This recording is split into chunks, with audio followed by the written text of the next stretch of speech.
তোক কথা এটা কম, বেয়া নাপাবি মালতী। তোক নিজৰ বুলি ভাবোঁ কাৰণে কৈছোঁ। তই এইটো অৱস্থাত ইমান দূৰৰ পৰা পানী নিবলৈ অহাটো ভাল হোৱা নাই নেকি? তোৰ এতিয়া 9 মাহ চলি আছে আৰু এইটো সময়ত তই অকণমান সাৱধান থকাটোৱে ভাল নেকি? কি কৰিবি ক, ঘৰৰ কাম বনবোৰ নকৰিলেও নহয়। এতিয়া যদি মই ইয়াৰ পৰা পানীকণ নিনোহি, ঘৰত পানী এটুপি খাবলৈও নাথাকে।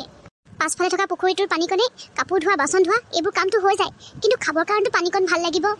ডাঙৰ ছোৱালীজনীয়ে স্কুলৰ পৰা অহাৰ পাছত ভনীয়েকক চোৱা চিতা কৰাৰ লগতে মোক ইটো সিটো কামত সহায় কৰি দিয়ে, কিন্তু ইমান দূৰৰ পৰা তাইক বাৰু পানীকণ নিবলৈ কেনেকৈ পঠাওঁ তই ক? তোৰ মতাটোৱে দেখোন কামলৈ যোৱাৰ আগতে ঘৰত খোৱা পানীকণৰ যোগাৰ দি থৈ যাব পাৰে। তাৰ কথা কৈছ তই? পানীকণৰ যোগাৰ দিয়াটো বাদেই দে, ঘৰত কুটা গছ কৰি দিয়ে নে নিদিয়ে? ৰাতিপুৱাই শুই উঠি ক'ত কেনেকৈ মদ অকণ খাব পাৰোঁ সেইটোহে চিন্তা কৰে। ঘৰত খৰিয়া দালৰ যোগাৰকণো কৰি নিদিয়ে। ঘৰলৈ কাম বন কৰি ঘূৰি আহোঁতে ডিঙিলৈকে মদ এসোপামান গেলি আহে, আৰু আহিয়েই সৰু সৰু কথাতে ছোৱালীকেইজনী গালি গালাজ মাৰপিট কৰে, আৰু মোকো মাৰপিট কৰিবলৈ আৰম্ভ কৰি দিয়ে। সঁচাকৈ দেই, এনেকুৱা মতা এটাৰ লগত কেনেকৈ সংসাৰখন চলাই আছ একমাত্ৰ তইহে জানো। কি কৰিবি আৰু, সকলোখিনি ভাগ্যৰ লিখন বুলি সহি সামৰি থাকোঁ আৰু। একমাত্ৰ ছোৱালীকেইজনী মুখকেইখনলৈ চাই পেলাই মই দিনবোৰ জীয়াই আছোঁ। ব'ল এতিয়া, ইয়াত কথা মহলা মাৰি থাকিলে মানে ইফালে ভাত নহ'বগৈ আৰু। মই একো বনাই থৈ নাহিলোঁ নহয়, ছোৱালীকেইজনী ভোক লাগিবগৈ।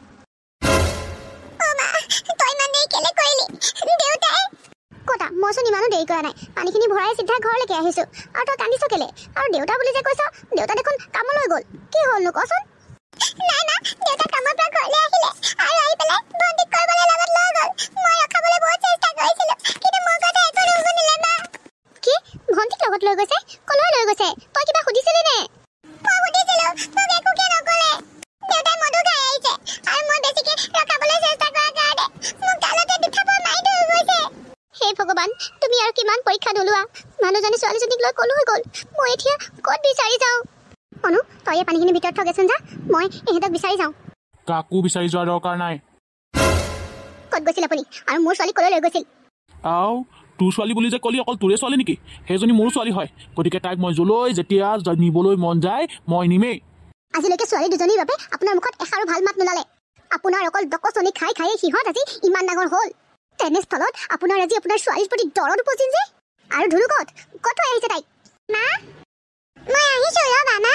ধুনু, তোক বাপেৰে কলৈ লৈ গৈছিল? ঐ, জীয়েৰক কলৈ লৈ গৈছিলোঁ, কি কৰিছিলোঁ, কি সেইবোৰ পাছতো সুধি থাকিবি। আগতীয়াকৈ মোক ভাত দি লহিয়া, ভোক লাগিছে। বা, দেউতাই মোক লৈ যাওঁতে তই কেলে ইমান কান্দিছিলি? জান, দেউতাই যে মোক ইমান ডাঙৰ ঘৰ এটালৈ লৈ গৈছিলে। মা, সেই ঘৰটোত থকা বৰ্তা আৰু বৌবৌজনী যে বহুত ভাল জানা, মোক যে ঢেৰ বস্তু খাবলৈ দিলে। আজি যে মই বহুত বেলেগ বেলেগ মিঠাই খালোঁ। দেখিছা, তাই কাৰণে মই দেউতাৰ পৰা 200 খালোঁ, আৰু তাই গৈ পেলাই ধুনীয়া মিঠাই খাই আহিলেগে, মোলৈ এটাও লৈ নাহিলে। এই দেউতাই সিহঁতক কৈছে নহয় মোক আকৌ লৈ আহিম বুলি। যদি আকৌ লৈ যায় তেতিয়া তোলে বা মই মিঠাই লৈ আহিম দেই। যিটো মানুহে ছোৱালী দুজনীক আজিলৈকে একোলা লৈ নাপালে, এষাৰ মৰমৰ মাত নিদিলে, সেইজন বাপেকে আজি ছোৱালীজনীক কলৈ লৈ গৈছিল? জানো আৰু ভাই, এই পৰিৱৰ্তন যদি ভালৰ কাৰণে হৈছে, তেতিয়াহ'লে ভগৱান তোমাক বহুত বহুত ধন্যবাদ। তোক মই এতিয়াই কৈ থলোঁ, এইবাৰো যদি ছোৱালী হ'বলৈ হয় নহয়, কথা কিন্তু বেয়া হ'ব। আপুনি এইবোৰ কি কৈছে? ল'ৰাই হওক বা ছোৱালীয়ে হওক, তাত মোৰ কোনো আপত্তি নাথাকে। যি হয় মুঠতে ভালে ভালে হ'লেই হ'ল। কাটি পেলাম বুজিছ। এইবাৰো যদি তই মোক ল'ৰা এটা দিব নোৱাৰ, তেতিয়া সেই ঠাইতে তোক আৰু তই জন্ম দিয়াটোক মই পিচ পিচ কৰি কাটি পেলাম। তাইৰ কথা শুনা, তাইৰ কোনো আপত্তি নাই। আমাক ৰক্ষা কৰিবা প্ৰভু। মোৰ পেটটো যে ঘপককৈ ইমানকৈ বিষাইছে, কি হৈছে বাৰু? কি কৰোঁ? শুনিছে? এইফালে আহকচোন, মই ডক্টৰৰ ওচৰলৈ যাব লাগিব হপায়। শুনিছেনে? আহকচোন সোনকালে এইফালে। মা, দেউতা দেখোন মদ বিকে যে ৰহেন খুৰা, সিহঁতৰ ঘৰৰ ফালে গৈ আছে। তই কেলে মাতিছিলিনো? মই ভাবিছিলোঁ এই মানুহজন অকণমান সলনি হৈছে, কিন্তু নাই, একেই আছে। ঘৈণীয়েকৰ এনেকুৱা এটা অৱস্থাটো অকল মদ টুপিৰ কথাহে চিন্তা কৰিলে। অনু, তই কাম এটা কৰচোন, যাচোন খুৰীয়েৰক মই মাতিছোঁ বুলি কওঁগে যা। বেগীতে মাতি পঠিয়াইছে বুলি কবি আকৌ। মাৰে যে ডক্টৰৰ ওচৰলৈ যাবৰ সময়ত মোক মাতি পঠিয়ালে, তহঁতৰ বাপেৰটো কেনি গ'ল? দেউতা মদ খাবলৈ গৈছে হপায়। গ'লকচোন খুৰী, মায়ে বহুত কান্দি আছে আৰু আপোনাক সোনকালে যাবলৈ কৈছে। মই এতিয়া যাব নোৱাৰোঁ, বহুত দৰকাৰী কাম এটা কৰি আছোঁ। সেই নহয়, এই তোৰ মাৰৰ ৰীণাৰ লগত খুব ভাল, সেইজনীক পালে একেবাৰে আমাৰ বংশৰ মানুহবোৰ নালাগে, চিনিয়ে নাপায় আমাৰবোৰক। যা, সেইজনীকে কওঁগে, তাই যাব তোৰ মাৰৰ ওচৰলৈ যা। হ'ব খুৰী। তুমিনো ছোৱালীজনীক কিয় তেনেকৈ কৈ পঠিয়ালা? মাকৰ এনেকুৱা বিপদৰ সময়ত আমাৰবোৰৰ ওচৰলৈ নাহি আৰু কাৰ ওচৰলৈ যাব? বাপেকটো হ'ল তেনেকুৱা, মদ খাই খাই ঘৰৰ কথা, ল'ৰা ছোৱালীৰ কথা একো ক'বই নোৱাৰে। এতিয়া যদি আমিবোৰে সিহঁতক সহায় নকৰোঁ, কোনে কৰিব পাৰোঁ? চুপ থাকক আপুনি, বৰ একেবাৰে লেলা সাদৰ উপজিছে নবৌয়েকৰ প্ৰতি। আমি যদি সেইজনীক নি পেলাই এতিয়া হস্পিটেলত ভৰ্তি কৰাওঁগে, খৰচ পাতিবোৰ কোনে বহন কৰিব? কিমান খৰচ পাতি হয় আপুনি জানে? সিহঁতৰ ওচৰতো চাগে ফুটা কৰি এটাও নাই, আৰু এনেকুৱা কামবোৰত টকা খৰচ কৰিবলৈ মোৰ ওচৰত টকা নাই দেই। আপুনি কেনেকুৱা বাপেকহে? ছোৱালী জন্ম হোৱা ইমান দেৰি হৈ গ'ল আৰু আপুনি আহি পাইছেহি এতিয়া। কি ছোৱালী জন্ম হৈছে? আপুনি মোৰ লগত ধেমালি কৰিছে ন ডক্টৰ? ধেমালি আকৌ মই কিয় কৰিম? বাৰু আপুনি কিন্তু এতিয়া এখেতক ভালকৈ যত্ন ল'ব লাগিব। হস্পিটেল আহি পাওঁতে বহুত দেৰি হৈ গ'ল, আৰু অলপ সময় দেৰি হোৱা হ'লে হয়তো আপুনি আপোনাৰ পত্নী আৰু কন্যা কাকোকে নাপালেহেঁতেন। মই কি কৈছোঁ আপুনি বুজিব পাৰিছে চাগে? ঐ কুলক্ষণী, তই আকৌ ছোৱালীহে জন্ম দিলি? তোক ৰ ঘৰ পাইলগি, তাৰ পাছত চা তোৰ লগত মই কি কৰোঁ। মই নিজ ইচ্ছাৰে ছোৱালী জন্ম দিয়া নাই। আমাক যি দিছে সেয়া ভগৱানে দিছে, আৰু ভগৱানে যি দিছে তাক আমি সুখেৰে গ্ৰহণ কৰাটোৱে ঠিক হ'ব। তই মোক শিক্ষা দিবলৈ আহ? হা, কৈছোঁ নহয় তই ঘৰ পাইলগি, তাৰ পাছত চা তোৰ আৰু ছোৱালীৰ লগত কি কৰোঁ মই। আহকচোন ভিতৰলৈ সোমাই আহক। কি হ'ল হে বাবুলাল, মোৰ পৰা এডভান্স অনাৰ পাছতে তোমাৰ কোনো খবৰ খাতি নাই? আমাৰ কামটো হওঁতে ইমান দিন লাগিছেনে? ছাৰ আপুনি কিয় আহিলে? মোক মাতি দিয়া হ'লে হয়, মই গ'লোহেঁতেন নহয়। আমি আৰু তোমাক সময় দিবলৈ নাই, যিমান দিলোঁ সেয়াই যথেষ্ট। মুঠৰ ওপৰত আজি কামটো হ'বই লাগিব। হেৰি, এখেত কোন আৰু আপোনাক কি কামৰ কথা কৈ আছে? মা, এদিন যে দেউতাই মোক লৈ গৈছিলে বৰ্তা এজনৰ ঘৰলৈ, মই যে কৈছিলোঁ মোক যে ধেৰ ধেৰ বস্তু খুৱাইছিলে, সেই বৰ্তাজনেই এইজন, মই চিনি পাইছোঁ নহয়। এখেতে মানে আপোনাক এতিয়ালৈকে একো কোৱাই নাই? ময়ে কৈছোঁ শুনক, আপোনাৰ হাজবেণ্ডে আপোনাৰ মাজুজনী ছোৱালীক মোৰ ওচৰত বিক্ৰী কৰি থৈ আহিছে। আচলতে আমাৰ কোনো সন্তান নাই, গতিকে আপোনাৰ ছোৱালীকে মই মোৰ নিজৰ ছোৱালী হিচাপে তুলি তালি ডাঙৰ দীঘল কৰিব বিচাৰোঁ, আৰু সেইকাৰণে আপোনাৰ হাজবেণ্ডৰ লগত মই কথা পাতিলোঁ, আৰু তেখেতে ইতিমধ্যে মোৰ পৰা এডভান্সো লৈ আহিছে। আৰু ইমান দিনে আপোনালোকৰ ছোৱালীজনী মোৰ ওচৰত গতাই দিয়াৰ কথাই আছিল। কি কৈছে এইবোৰ আপোনালোকে? মইচোন এইবোৰ একোৱেই গম নাপাওঁ।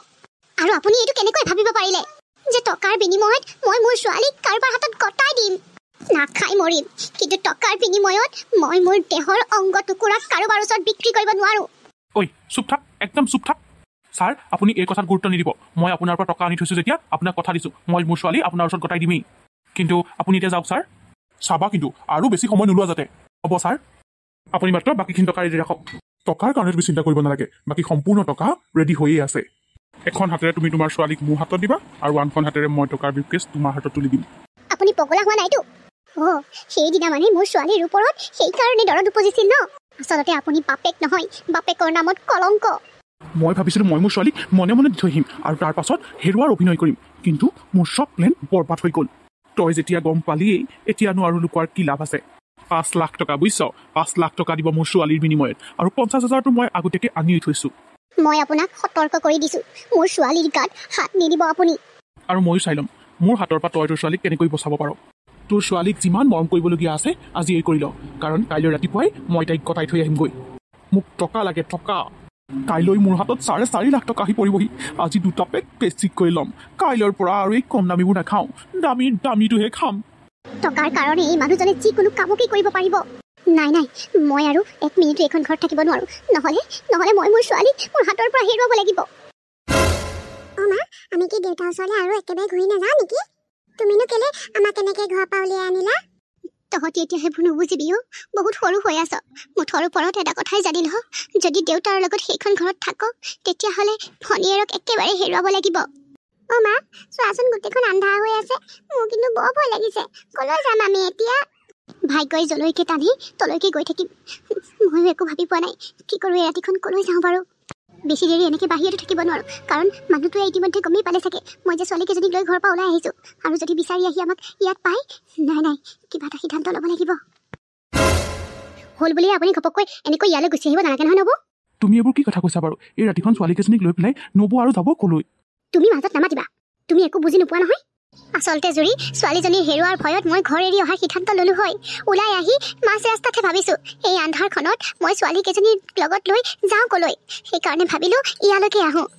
জুৰি, আজি ৰাতিটোৰ কথা, আজি ৰাতিটো আমাক ইয়াত থাকিবলৈ দিয়া, কাইলৈ ৰাতিপুৱাতেই মই ইয়াৰ পৰা ক'ৰবালৈ যামগৈ। তুমি চিন্তাই নকৰিবা, কাইলৈ পোহৰ হোৱাৰ আগেয়ে আমি যামগৈ, যাতে কোনেও আমাক দেখি নাপায়। আপুনি বেয়া নাপাব নবৌ, আজি ৰাতিটোৰ কাৰণে হ'লেও আপোনালোকক মই ইয়াত থাকিবলৈ দিব নোৱাৰোঁ।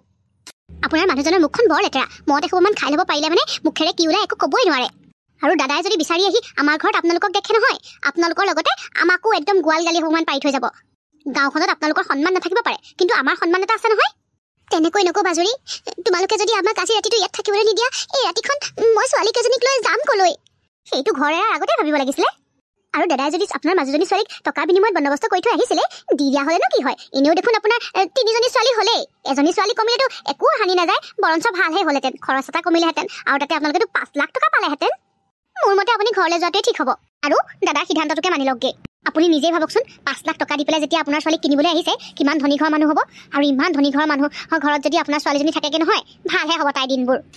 এনেওতো আপোনালোকে আপোনালোকৰ ছোৱালীকেইজনীক কিটো অৱস্থাত ৰাখিছে দেখিছোৱেই। যদি সেই মানুহ ঘৰলৈ আপোনাৰ ছোৱালীজনীক দি দিয়ে তেতিয়া তাই তাৰ ৰাজধানীৰ দৰেহে থাকিব পাৰিব হ'ব দিয়া জুৰি মোৰ ছোৱালী কেইজনীক লৈ তুমি ইমান চিন্তা নকৰিলেও হ'ব তোমাৰ আপত্তি কেৱল আমি ইয়াত থকাটোতহে তুমি চিন্তা নকৰিবা তোমালোকৰ একো সন্মান হানি নহয় মই ছোৱালী কেইজনীক লৈ এতিয়া ইয়াৰ পৰা গুচি যাম মাত্ৰ যোৱাৰ আগত এষাৰ কথাই কৈ থৈ যাওঁ ভগৱান আছে আচলতে ভগৱানে তোমাক জানি বুজি এই সন্তানৰ সুখ দিয়া নাই শুনিলে নহয় আপোনাৰ নবৌৱে কেনেকে আপোনাৰ সন্মুখতে আপোনাৰ মানুহজনীৰ কথা কৈ থৈ গ'ল আৰু আপুনি বুবা মানুহটোৰ দৰে মুখখন মেলি কেৱল চাই থাকিলে এষাৰ কথাও ক'ব নোৱাৰিলে মই কি ক'ম সেইষাৰ কথা শুনিবলগীয়া কাম তুমি কৰিছাই আমি যাচনি পৰা খোজকাঢ়ি কাঢ়ি আহিয়ে আছো কলৈ গৈ আছো নো আমি মা মোৰ ভৰি বিষাই গৈছে নোৱাৰো আৰু খোজকাঢ়িব তুমি মোক কোচত লোৱাচোন ধুনু মোৰ কোচত ভণ্টি আছে নহয় তোকো মই কেনেকৈ লওঁ চা আমি আৰু বেছি দূৰ খোজকাঢ়িব নালাগে আৰু অকণমান দূৰ গ'লে মই ভবা ঠাইখিনি পামগে অনু তই অকণমান ধুনুক কোচত লৈ বলচোন মোৰ ভৰি চৰি বিষাই গৈছে মা হ'ব দিয়া অকণমান দূৰ যেন তেনে নিওঁ বাৰু আমি আজি দুপৰীয়াতে ভাত খোৱা নহয় ভোকো লাগিছে মই গম পাইছো তহঁতৰ যে ভোক লাগিছে ভগৱান ক'ত আছা তুমি চকু মেলি চোৱা আৰু কিমান পৰীক্ষা নোলোৱা মোৰ